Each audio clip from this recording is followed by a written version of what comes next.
네, 여러분 반갑습니다. 경희대학교 한방병원 김진성입니다. 이 시간 주제는 수면 중 나타나는 구강 건조증인데요. 잘 때 입마름이 심해지는 이유에 대해서 알아보고요. 이에 대한 효과적인 생활 관리 방법에 대해서 말씀드리도록 하겠습니다. 사실 구강 건조증은 입안이 마르다고 주관적으로 느끼는 증상입니다. 실제로 타액 분비가 줄어들어서 나타나기도 하고 어떤 경우에는 치매 조성의 변화, 즉 끈적거리거나 이상 감각과 관련해서 느끼기도 합니다. 이러한 구강건조증의 원인은 흔히 먹는 약물도 유발할 수 있고요. 또 전신질환과 관련해서 나타나기도 하고 스트레스와 같은 정서적인 요인이나 과다한 흡연이나 카페인 섭취와 같은 생활 요인도 영향을 미칠 수가 있습니다.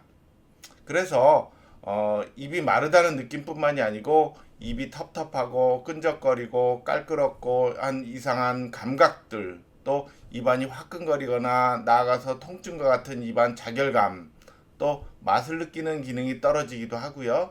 또 목소리가 쉬는 이러한 증상들이 나타나고, 더 나아가서는 입안에 설태가 더 늘어나고요. 또 끈적거리는 침, 거품이 많은 침, 이런 양상이 나타나기도 하며, 또 오래 진행이 되면 혓바닥이 더 갈라지고 또 유두가 탈락이 되면서 맨질맨질해지는 경면설의 양상을 보이기도 합니다. 실제로 우리가 생활 속에서 침 분비가 줄어들면 마른 음식을 먹기가 어렵겠죠. 국이 없으면 밥을 먹기 어렵다든가, 또 빵이나 떡 같은 게 삼키기가 어려운 이런 현상이 나타날 수 있고요. 또 말을 하기가 곤란하고, 또 오늘의 주제와 관련해서 수면 장애가 발생하기도 합니다.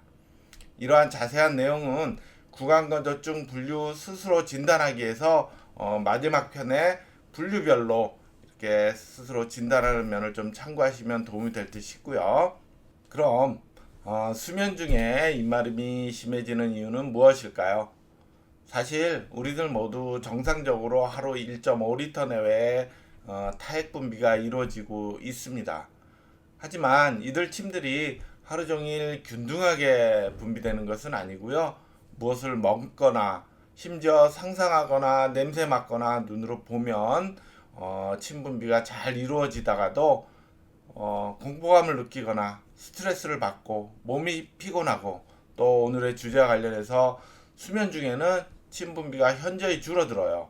무려 10분의 1 정도로 감소된다, 이렇게 알려져 있습니다. 설상가상으로 구호흡, 즉 입을 벌리고 잠을 자게 되면 더욱더 심해지겠죠. 보시는 사진처럼 입을 벌리고 잠을 자게 되면 정상적으로 코를 통해서 흐르던 공기들이 입을 통해서 흐르게 되다 보면 입에 남아있는 침들이 다 마르게 되는 것이겠죠. 이를 증발성 구강 건조증이라고 합니다. 또한 잘못된 수분 섭취로 인해서 야간뇨가 증가하는 것도 문제가 돼요. 잠을 자는 동안에 입이 마르게 되면 깨서 물을 마시게 되고, 이게 반복이 되다 보면 화장실도 또 가야 되니까 이러한 야간뇨가 수면의 질을 현저하게 낮추겠죠. 이렇듯 입이 말라서 깨고 화장실 가느라 깨고, 이런 잘못된 수면 방해로 인해서 전신 피로감이 더욱더 심해지게 되면 수면 중 입마름은 더욱 심해지는 이런 악순환이 이루어지는 것이죠.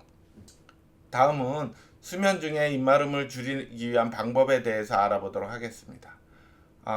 우선 구강건조증에 대한 원인을 잘 구분해서 치료하는 것이 필요하겠고요.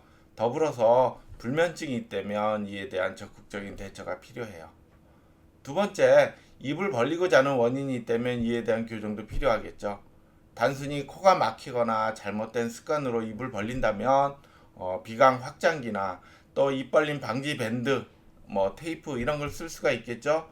보시는 사진과 같이 활용하는 방법이 있지만, 코골이나 또 수면 중 무호흡과 같이 기도의 문제로 인해서 입을 벌리게 된다면 이는 단순히 이런 테이프로 교정이 될 수 없는 부분이므로 주의해야 합니다. 다음은 충분한 수분 섭취가 이루어지는지 한 번쯤 점검할 필요가 있어요. 사실 1.5리터의 수분 섭취가 필요하다라고 말씀을 드렸는데 이 정도의 양이면 큰 페트병 한 병에 조금 못 미치는 정도니까 상당한 양의 수분이거든요. 이를 이제 적절히 섭취하지 못하는 경우가 흔하므로 효과적으로 수분 섭취를 위해서 구기자차나 오미자차와 같이 한의학에서 자음시키는 약재를 이용한 차를 즐기는 것도 한 방법이 될 수 있을 듯 싶고요. 또 한 가지 주의할 점은 자기 2시간 전까지 충분히 수분 섭취를 하고 그 이후에는 소량의 시원한 물을 먹은 후에 조금씩만 삼키는 방법을 사용해서 자기 전에 과량 수분 섭취로 인해서 화장실을 가게 되는 야간료를 조금이라도 줄이는 게 도움이 될 듯 싶습니다.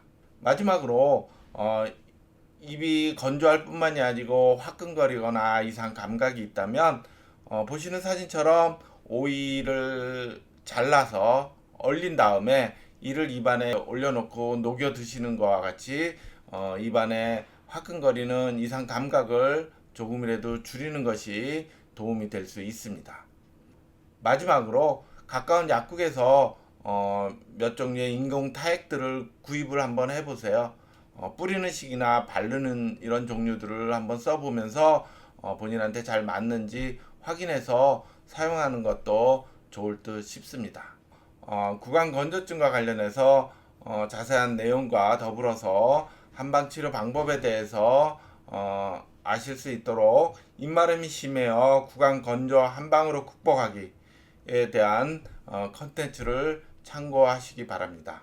이상으로 수면 중에 입마름이 심한 이유에 대해서 알아보았습니다. 감사합니다.